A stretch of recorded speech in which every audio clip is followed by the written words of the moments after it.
Good morning students, आप लोग का स्वागत है आपके अपने YouTube चैनल एग्जामिनेशन गुरु पे। तो आज हम लोग स्टार्ट कर रहे हैं सोर्सेस ऑफ एनर्जी का पार्ट नंबर 2। ठीक है, पार्ट नंबर 1 में बेसिकली हम लोग इंट्रो का पार्ट देखे थे, कुछ बेसिक पार्ट देखे थे, थ्योरी ही चैप्टर आपका चल रहा है ये वाला। तो यहाँ पर देखिएगा बेसिकली सब थ्योरी आपको मिलने वाला है। चैप्टर भी काफ़ी वास्ट है, काफ़ी बड़ा चैप्टर है। तो इसको हम लोग बोर्ड पर लिख कर नोट्स प्रोवाइड करने में काफ़ी समय लगेगा। हम चाह रहे हैं कि ऑनलाइन के थ्रू कम समय में हम लोग पूरे कॉन्सेप्ट के साथ पढ़ाई करें। तो सबसे पहले आपको करना क्या है, यहाँ पे आपको पूरा सेशन देखना है। ठीक है, पूरा सेशन देख लीजिए, उसके बाद आप डिस्क्रिप्शन में चेक कीजिएगा, वहाँ पे आपको नोट्स प्रोवाइड किया गया, आप उस नोट्स को लिख लीजिएगा। ठीक है, लेकिन सबसे पहले आपको करना क्या है, पूरा वीडियो देखना है, समझना है। उसके बाद जब आप लिखिएगा ना, तो आपको लिखने समय जो हम बोले हैं वो सब आपको मिलने वाला है। तो आपको थ्योरी भी लिखने में कुछ याद हो जाएगा। हम कम से कम कह सकते हैं 70% आपको तो याद हो जाएगा, 30% के लिए आपको रिवीजन करना पड़ेगा। ठीक है, तो उसके लिए हम लोग यहाँ पर आपको सिंपल सा चीज़ बोल दिए हैं कि आप सेशन को देखिए, उसके बाद थ्योरी लिखिएगा। चलिए समय को वेस्ट नहीं करते हैं, सीधा टॉपिक पे आते हैं। आपका जो चैप्टर का नाम है वो है सोर्सेस ऑफ एनर्जी। ऑलरेडी हम एनर्जी और सोर्सेस ऑफ एनर्जी में डिफरेंस आप लोगों को पहले क्लियर कर चुके थे। और अब देखिएगा यहां पे बताएंगे आपको आज फॉसिल फ्यूल के बारे में। ठीक है, आज क्या होगा टॉपिक, फॉसिल फ्यूल। आज का जो फर्स्ट टॉपिक है वो है फॉसिल फ्यूल्स। ठीक है, फॉसिल फ्यूल्स। अब यहाँ पे आता है कि फॉसिल फ्यूल्स होता क्या चीज़ है। ठीक है, ये बना कैसे, इसका उत्पत्ति कहाँ से हुआ। जैसे कि लाखों लाख साल पहले क्या हुआ था कि जानवर और कुछ पेड़ पौधा जो है जमीन में दब गया। ठीक है, जमीन में दब गया और वो अंदर में क्या हुआ, केमिकल रिएक्शन के through high temperature and high pressure पे वो डिकम्पोज होना स्टार्ट हुआ।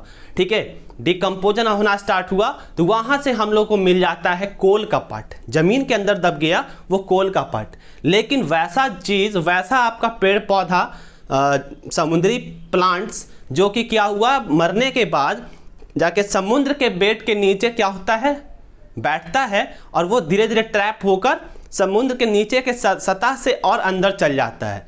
ठीक है, वहाँ पे जाके वो जब डिकम्पोज होता है तो वो आपका कन्वर्ट हो जाता है पेट्रोलियम में। सबसे पहले जो है कोल कहाँ से आपको मिलेगा, ज़मीन के अंदर। ठीक है, कोल कहाँ मिलेगा, ज़मीन के अंदर, जो कि लाखों साल में मिलेगा। और आपका पेट्रोलियम मिलेगा समुद्र के बेड के नीचे, मतलब समुद्र का जो सबसे लास्ट का सरफेस है, जहाँ पे आपका मिट्टी, बालू हो या मिट्टी हो, जो भी हो, पत्थर हो, उसके अंदर से आपको मिलने वाला है पेट्रोलियम।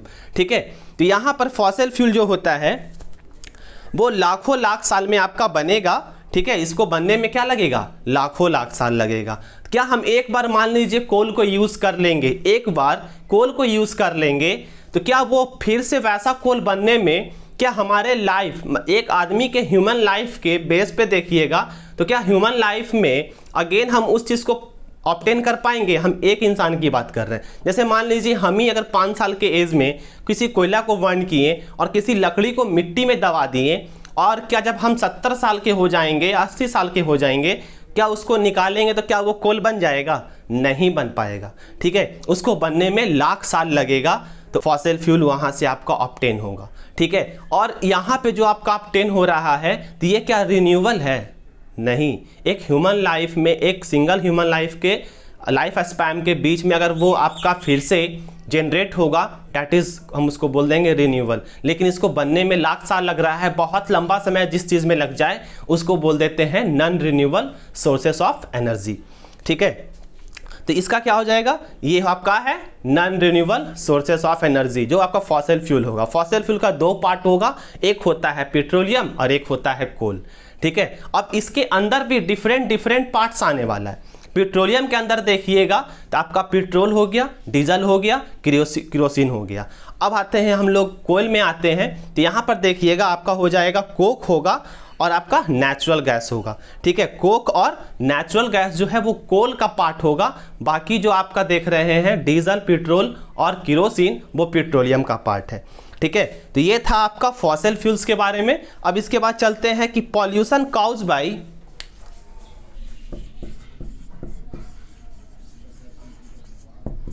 पॉल्यूशन काउज्ड बाय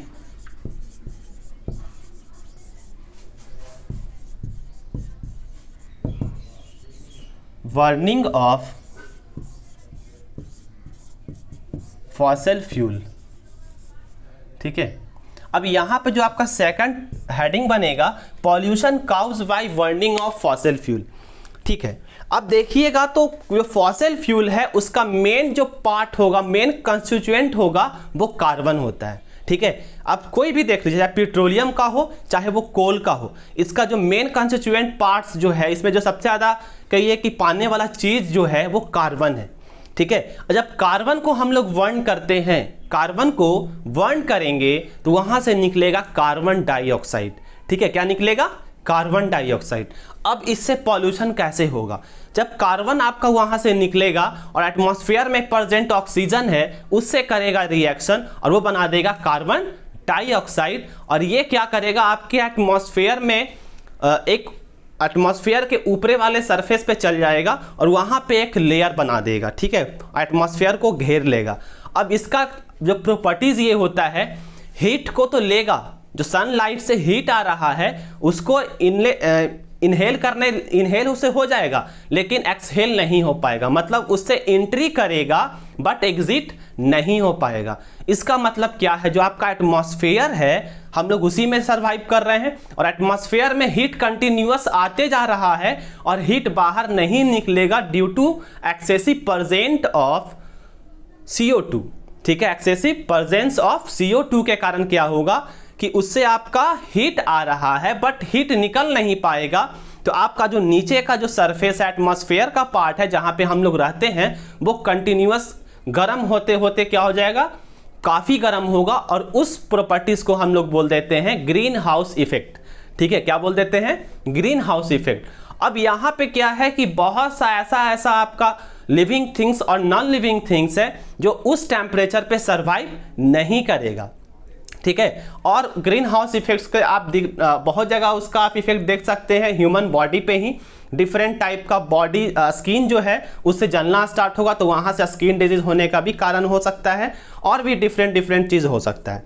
तो ये था आपका कार्बन डाइऑक्साइड। ठीक है, लेकिन जब वैसा फॉसिल फ्यूल जिसको हम बर्न किए, ठीक है, वैसा फ्यूल जिसको हम लोग बर्न किए और वो कंप्लीट बर्न नहीं हुआ, कंप्लीट बर्न नहीं होगा, तो वहां से जो स्मोक निकलता है वो होता है कार्बन मोनोऑक्साइड। कार्बन डाइऑक्साइड हो गया आपका CO2। ठीक है, ये होता है आप बर्न कर रहे हैं, जल गया, ठीक है, उससे जो गैस निकल रहा है वो आपका हो जाएगा कार्बन डाइऑक्साइड बन जाएगा। लेकिन जब आपका कोई भी फॉसिल फ्यूल कंप्लीट बर्न नहीं हो रहा है उस केस में देखिएगा कार्बन मोनोऑक्साइड प्रोड्यूस होता है, और ये काफी हार्मफुल गैस है। ठीक है, ये हार्मफुल, बहुत ज्यादा हार्मफुल है। अगर मान लीजिए ह्यूमन जो है आपका सांस लेगा तो उसको ऑक्सीजन मिलना चाहिए, ऑक्सीजन ही लेता है। ठीक है, और कुछ परसेंट आपका नाइट्रोजन होता है और अदर गैस होता है। लेकिन यहां पर देखिएगा अगर आप CO को अगर इनहेल करते हैं तो ये क्या करता है, अंदर जाके आपके जो आपका लंग्स है उसको ब्लॉक करना स्टार्ट होगा, तो सांस लेने में फिर प्रॉब्लम क्रिएट होगा।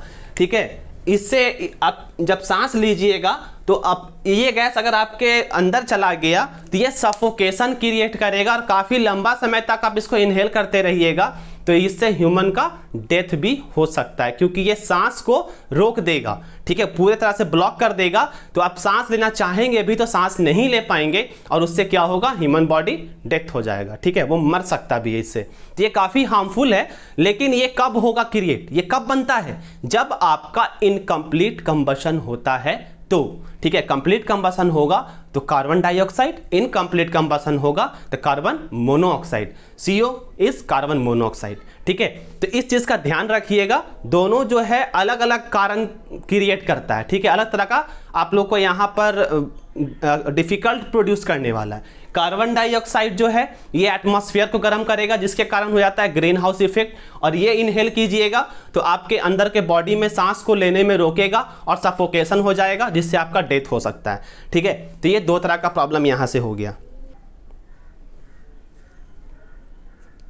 तो तीसरा पॉइंट हो गया आपका, इसमें हम लोग बोल सकते हैं कि जब आप कोयला को बर्न करते हैं तो वहां से क्या निकलता है, कार्बन डाइऑक्साइड तो निकलता है, लेकिन साथ में एक चीज और वहां से रिलीज होता है, सल्फर ऑक्साइड। क्या निकलेगा, सल्फर ऑक्साइड, ठीक है। और एटमॉस्फेयर में प्रेजेंट नाइट्रोजन और ऑक्सीजन कंबाइंड होकर जब व्हीकल्स के अंदर जाएगा, उसके इंजन में जाएगा, वहां पे कंबसन होगा तो वहां से निकल जाता है नाइट्रोजन ऑक्साइड, ठीक है। दो चीज याद रखिएगा, कोयला को बर्न करने पे निकलता है सल्फर डाइऑक्साइड, और एटमॉस्फेयर में प्रेजेंट नाइट्रोजन और ऑक्सीजन कंबाइंड होकर काफी हाई टेम्परेचर की जगह पे जाएगा, जैसे कि गाड़ी का इंजन, वहां पे काफी हाई टेम्परेचर होता है, और वहां से जब एग्जॉस्ट से निकलेगा तो वो आपका निकल जाएगा निकल जाएगा नाइट्रोजन डाइऑक्साइड, ठीक है, जिसको बोलते हैं ऑक्साइड ऑफ नाइट्रोजन। जब ये निकल गया और ये दोनों गैस जो है हल्का होने के कारण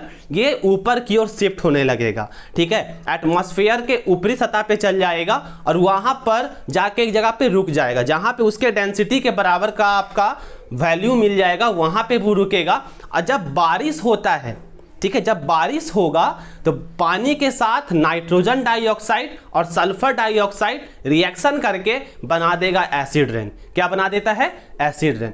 अगर सिंपल देख लीजिए, ये चीज अगर वाटर के साथ भी मिल जाए, सल्फर डाइऑक्साइड और नाइट्रोजन डाइऑक्साइड, तो ये बना देता है एसिड रेन। अब एसिड रेन बहुत खतरनाक चीज है, जब भी ये किसी भी सरफेस पे जाता है उस चीज को बर्बाद करने का काम करता है, ठीक है। एसिड का काम ही है किसी चीज को डिस्ट्रॉय करना। अब यहाँ पे इसका सबसे ज्यादा इफेक्ट आपको देखने को मिलेगा मार्बल पे, ठीक है, कैल्शियम कार्बोनेट, ठीक है, कैल्शियम कार्बोनेट होता है, मॉलिक्यूलर नेम होता है आपका मार्बल का, ठीक है। जब ये एसिड जो है, एसिड रेन होता है, मार्बल पे गिरता है तो उसका कलर को डिसकलर कर देता है, ठीक है। जैसे आप ताजमहल का पहले जो कलर था वो व्हाइट कलर का था, लेकिन अब के समय में वो येलोइश कलर होते जा रहा है, धीरे धीरे येलो में कन्वर्ट हो रहा है, तो ये उसके क्वालिटी को डिग्रेड कर रहा है, खराब कर रहा है। अब यही जो आपका है एसिड रेन, अगर जमीन पे गिरेगा तो जमीन का एसिड का पार्ट्स को बढ़ा देगा, ठीक है, जो कि कोई प्लांट्स के लिए अच्छा नहीं है। अगर यही एसिड रेन जो आपका हुआ, ये पानी आपका समुद्र में चला गया, तो समुद्र में रहने वाले एक्वेटिक एनिमल्स जो हैं या नदी में रहने वाले एक्वेटिक एनिमल्स जो हैं उसको डिस्ट्रॉय कर देगा, उसको मार देगा, क्योंकि वो उसके लिए नहीं बना है, वो सिंपल सा नॉर्मल वाटर में रहने के लिए बना है। लेकिन ये एसिड वाटर जाएगा उसमें तो उसको एसिडिक कर देगा, जिसके कारण वो जीव जंतु भी क्या होगा, डिस्ट्रॉय हो जाएगा, ठीक है। अब इसके बाद जो मेरा आज का थर्ड टॉपिक हो जाएगा वो हो जाएगा कोल। थर्ड टॉपिक होगा कोल, कि कोल क्या होता है, ठीक है। कोल देखिएगा, कोल के बारे में डेफिनेशन हम क्लियर कर चुके हैं, कैसे बना। अब इसका कुछ प्रॉपर्टीज देखते हैं। कोल जो है, कोल एक तरह का हार्ड ब्लॉक होगा और रॉक टाइप का होगा, ठीक है, जो कि लाइटर देन रॉक होगा।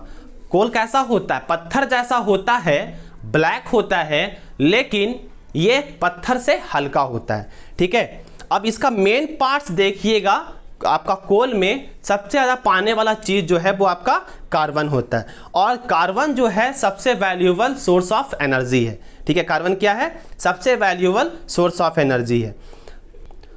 और अभी आपको थ्योरी में पहले भी बताए थे कि कार्बन जो बनता है डीप अंडर द ग्राउंड, क्योंकि देखिए लाख साल बीतने पर क्या होता है, सरफेस जो है, अर्थ सरफेस जो है धीरे धीरे इंक्रीज कर रहा है, तो वो और अंदर दबते जा रहा है। तो वैसे में हम बोल सकते हैं जो कोयला आपका है सरफेस के, अर्थ सरफेस के बहुत अंदर पाया जाता है। और इसका देखिए पाने का 3 तरह का मेथड है, ठीक है। यहाँ पर 3 तरह के मेथड से हम लोग कोल माइनिंग्स करते हैं। आपका वो मेथड कौन सा है, अंडरग्राउंड माइनिंग, जमीन के अंदर कोयला है, उसको बहुत अंदर जाके गड्ढा करेगा, डिग करेगा, फिर वहां से निकालेगा। फिर एक होता है सरफेस माइनिंग, कहीं कहीं पे ऐसा होता है कि ऊपर के सरफेस को थोड़ा सा हटाया गया, उसके बाद पूरा कोयला ही कोयला है, कोयला का पत्थर जैसा पूरा बना हुआ है, तो वहां से उस सरफेस माइनिंग करके भी निकालते हैं। पहले मिट्टी को हटाएंगे, उसके बाद आपका पूरा कोयला है, कोयला का माइनिंग कर लेंगे। और उसके बाद आता है माउंटेन टॉप माइनिंग, ठीक है। अब कहीं कहीं पर ऐसा पाया गया है कि ऊपर से पत्थर पूरा है, पहाड़ है, और नीचे उसके कोयला पाया जाता है, तो पत्थर को हम लोग क्या करते हैं, तोड़ते हैं, ठीक है, बम विस्फोट के थ्रू उसको हम लोग डिस्ट्रॉय करते हैं, उसके बाद वहां से कोयला निकाल लेते हैं, ठीक है। तो ये आपका 3 तरह का माइनिंग्स हो गया। और देखिएगा यहाँ पे जो आपका जो पहला आपका जो था वहाँ पर अंडरग्राउंड माइनिंग, इसमें कैसे आपका निकलेगा, उसमें एक होल किया जाएगा, उसके थ्रू जो आपका माइनर्स हैं, माइनर्स वो लोग होते हैं जो कोयला का माइनिंग करते हैं, अंदर होल करते हुए गए, वहाँ से कोयला को कन्वेयर के थ्रू, जैसे आप लिफ्ट देखे हैं ना, तो लिफ्ट का देखे हैं कि लिफ्ट जो आपका है वो चैन के थ्रू चलता है, तो वैसे ही चैन का एक रोलर टाइप का होगा, वो आपका उस होल के अंदर दिया गया, वहाँ पर एक ऊपर में बेल्ट लगा होगा, बेल्ट, अब उस बेल्ट के नीचे देखिएगा तो एक चैन होगा, वो कुछ इस टाइप से मूव कर रहा है, ठीक है। तो अभी यहाँ पे ऊपर बेल्ट लगा हुआ है, बेल्ट पे अंदर जब ये ऐसे गया तो यहाँ पर रख दिए, वो खींचते हुए उसको बाहर ले आया, फिर वहाँ बाहर में कोल को निकाल लिए, ठीक है। तो हम लोग इसके थ्रू निकालते हैं। अब आता है कि यहाँ पर इसका बेनिफिट जो है, हम लोग को कोल तो मिल गया काफ़ी सस्ता, ये जो प्रोसेस है सबसे ज़्यादा फेमस प्रोसेस यही है, ठीक है, इसके थ्रू ही हम लोग के इंडिया में ज़्यादा कोयला निकलता है। लेकिन अब आता है कि इसका बेनिफिट तो समझ में आ गया, इसके थ्रू हम लोग को सस्ता कोयला मिलेगा, ठीक है, लेकिन इसका कुछ आपका है डिसएडवांटेज। मान लीजिए हम होल किए, उसके अंदर माइनर्स गया हुआ है, और क्या हुआ कि वो होल्स कोलैप्स हो गया, दब गया, दबने से क्या होगा, अंदर में जो माइनर्स लोग गए हुए हैं वो दब के मर सकते हैं। दूसरा चीज, जब जहां पे कोल है वहां पर क्या है, कॉम्पैक्ट टाइप का है, बंद है, तो वहां पे आपका कोल का जो गैस होता है वो काफी ह्यूज मात्रा में होगा, वो आदमी इनहेल करेगा तो उससे क्या होगा, माइनर्स का बॉडी में ज़्यादा कार्बन चल जाएगा, जिससे उसके आपका जो सांस लेने का प्रोसेस है उसमें प्रॉब्लम क्रिएट होगा, ठीक है।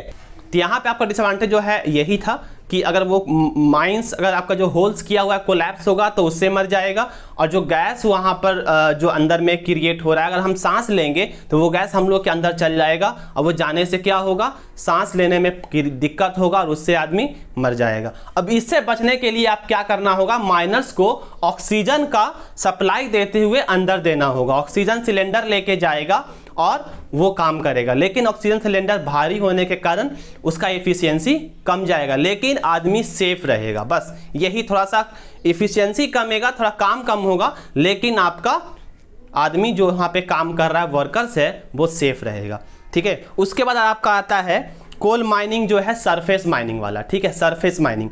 सरफेस माइनिंग में अगर देखिएगा तो ये काफ़ी फास्ट प्रोसेस होता है। ये प्रोसेस क्या है, बहुत फास्ट है, क्योंकि ऊपर का एक लेयर को हटाएंगे मिट्टी का, उसके बाद आपका क्या मिल जाएगा, वहाँ से कोल मिल जाएगा, और कोल को हम लोग किसी भी चीज़ के थ्रू, क्रेन के थ्रू काट कर निकाल सकते हैं। तो ये जो मेथड है काफ़ी इजी मेथड है और काफ़ी सेफ मेथड भी है, लेकिन ये जो आपका जो पार्ट है ये बहुत कम इंडिया में होता है, ठीक है, ये जो पार्ट है बहुत कम है, लेकिन अगर ये प्रोसेस होता भी है तो काफ़ी अच्छा होगा, क्योंकि इसमें आपका माइनर्स ओपन एटमॉस्फेयर में है, गैस जो भी होगा पूरे एटमॉस्फेयर में फैल जाएगा, तो वो ज़्यादा इफेक्ट देखने को नहीं मिलेगा। लेकिन ये जो आपका प्रोसेस है इंडिया में नहीं होता है, ना के बराबर होता है, ठीक है। उसके बाद आपका आता है टॉप माइनिंग, ठीक है, इसमें क्या है, टॉप माइनिंग जो है माउंटेन टॉप माइनिंग। तो इसमें क्या करता है कि जो पत्थर है उसको विस्फोट करके उसको हटा दिया गया, अंदर से कोयला को निकाल दिया गया,